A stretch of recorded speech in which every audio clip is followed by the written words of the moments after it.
Hello, ನಾನು ನಿಮ್ಮ ಚಂದ್ರಮೌಳಿ ಕಣಿವೆ ಕಾರ್ನರ್ನ ವಿಶೇಷ 250ನೇ ಎಪಿಸೋಡ್ಗೆ ನಿಮಗೆ ಹಾರ್ದಿಕ ಸ್ವಾಗತ. ಆಶೀಸ್ 2025 ಮೆಲ್ಬೋರ್ನ್ ಟೆಸ್ಟ್ 2 ದಿನಕ್ಕೆ ಖತಮ್. ಪಿಚ್ ಮೇಲೆ 10 mm ಹುಲ್ಲಿತ್ತು. ಎರಡೂ ತಂಡಗಳ ಬ್ಯಾಟಿಂಗ್ ಅಸ್ತವ್ಯಸ್ತ.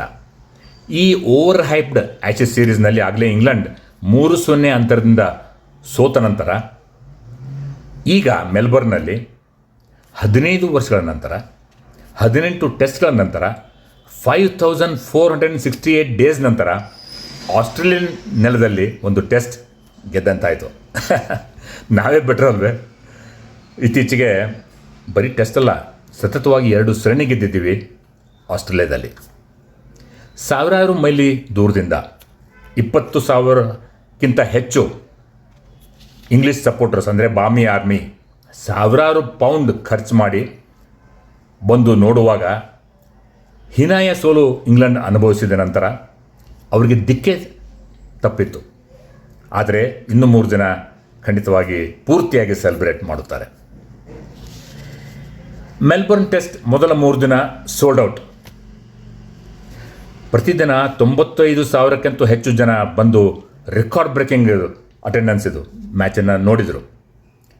Electric atmosphere. ಆದರೆ ಆಸ್ಟ್ರೇಲಿಯನ್ ಪ್ಲೇಯರ್ಸ್ನಲ್ಲಿ ಆ ಒಂದು ಕಾಂಪಿಟೇಟಿವ್ ಎಡ್ಜ್, ಆಗಲೇ ಸರಣಿ ಗೆದ್ದಿದ್ರಲ್ಲ, ಅದಕ್ಕೆ ಕಾಂಪಿಟೇಟಿವ್ ಎಡ್ಜ್ ನಾವು ನೋಡಲಿಲ್ಲ.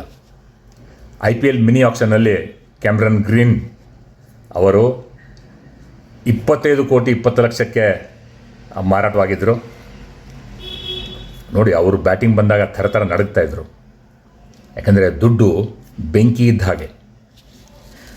ಆ್ಯಶಸ್ ಗೆದ್ದಿದ್ದಕ್ಕೆ ಆಸ್ಟ್ರೇಲಿಯನ್ ಸಪೋರ್ಟರ್ಸು ಫುಲ್ ಸೆಲೆಬ್ರೇಟ್ ಮಾಡ್ತಾನೆ ಇರ್ತಾರೆ. ಆದರೆ ಆಸ್ಟ್ರೇಲಿಯನ್ ಕ್ರಿಕೆಟ್ ಬೋರ್ಡು ಪರ್ತ್ ಹಾಗೂ ಮೆಲ್ಬೋರ್ನ್ ಟೆಸ್ಟ್ ಎರಡೇ ದಿನಕ್ಕೆ ಮುಗಿದಿದ್ದರಿಂದ $millions ಲಾಸ್ ಆಗಿರುತ್ತದೆ. ಅದಕ್ಕೆ ಒಂದೇ ಕಣ್ಣಿಂದ ಆಳ್ತಾ ಇದ್ದಾರೆ.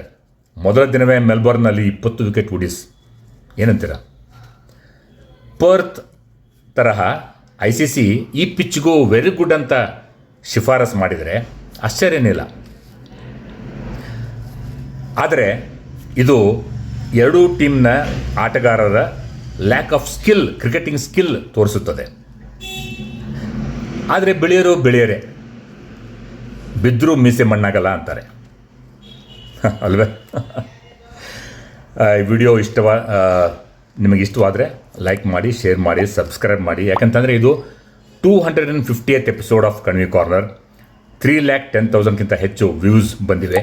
ಅದಕ್ಕೆ ವಂದನೆಗಳು, ಧನ್ಯವಾದಗಳು. ಬಾಯ್.